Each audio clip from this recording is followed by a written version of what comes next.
This is Banjo, and today I'm going over the ramp startup for the Mirage 2005F found in Falcon BMS 4.33. In Cockpit, our first step is to close the canopy, and we can do this by left-clicking on the release lever found on the right side of the cockpit sidewall. With the canopy closed, the next step is to enable main power, and we do this by left-clicking on the red toggle switch above the warning and advisories panel. Left-clicking it twice will set it into main power. Next, I'll enable power to the fuel pumps by left-clicking on the rotary knob found below the fuel quantity indicator. On the environmental section of the right console, left-clicking the large rotary knob will set the air source. And finally, we could enable jet fuel start by left-clicking the red cover found below the interior lighting panel. With engine start, we'll enable the parking brake, as to not roll once we remove our chocks. And at this point, we'll monitor our engine RPM, which we can find over to the upper left of the warning and advisories panel. Once engine RPM reaches 20 to 25% RPM, we're able to move the throttle past idle, hit the idle detent, and return the throttle back to idle, at which point the engine will continue spooling up, and the generators will come online, supplying power to the aircraft. So we'll just skip ahead until that happens. At this point, we can see the RPM is at 20%, so we'll move the throttle past idle, then we'll hit the idle detent, and return the throttle back to idle. At this point, we can see the engine continue spooling up. Once the generators come online, we can move on from engine startup to setting up the rest of the aircraft systems. As the warning and advisories panel clears up and the gear indicator comes online, we know that the generators are online. So at this point, we'll move on to aircraft systems. Below the left MFD, we can see TGP, GPS, map data link, UFC, VTL, SMS, FCC, and FCR. We'll power all of them. And at this point, with avionics power supplied, we'll move on to INS. We can see the INS alignment button found above the TACAN panel. Left-clicking it will start the INS alignment. Status is displayed on the data entry display found below the warning and advisories panel. If we wish for internal lighting, just above jet fuel start, we have internal lighting available in the form of instrument lighting and flood lighting in 2 stages. Over on the rear section of the left console, we can find the volume control panel. This will allow us to set our volume levels for COM1, COM2, missile threat, TACAN, ILS, etc.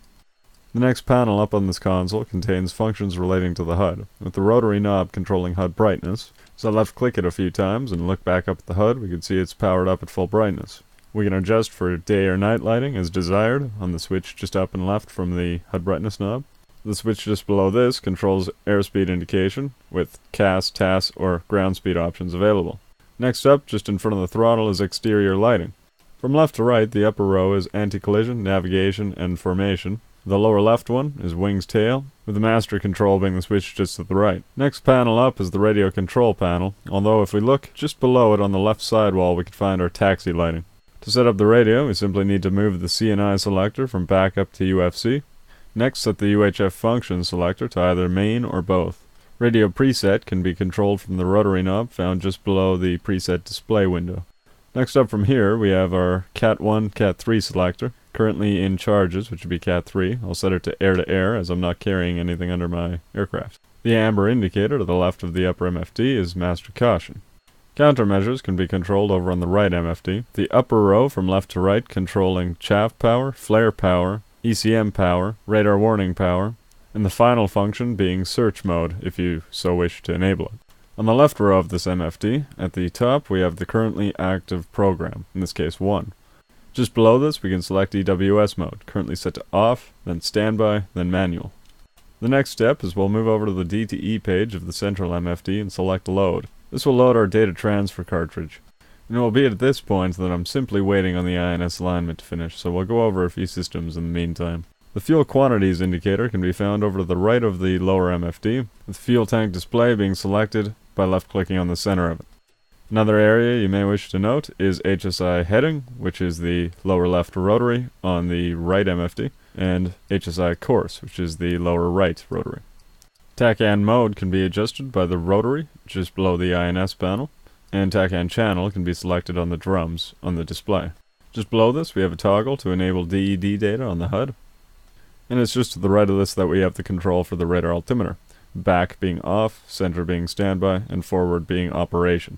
The INS panel contains the DCS rocker in the form of push buttons, as we see return, sequence, list, etc. We also have COM1 and COM2, and the HSI mode of operation in the form of the rotary knob. MFD contrast can be adjusted using the rotary on the lower right of the central MFD. Pitch and roll autopilot channels are controlled using the push buttons up on the left eyelet. And finally, it's at this point that the INS has finished its alignment, and as we could see indicated on the HUD by the flashing align, and on the DED by the flashing ready. So we'll left click on the INS button again to set it into navigation, and click return to set the DED back into its default screen. At this point we'll set our radar mode of operation. At this point I'm ready to taxi out, so I'll enable nose wheel steering, and we can see indicated by the blue indicator on the gear panel that it is now enabled. And I'll call the tower to remove chocks, and I'll remove the parking brake.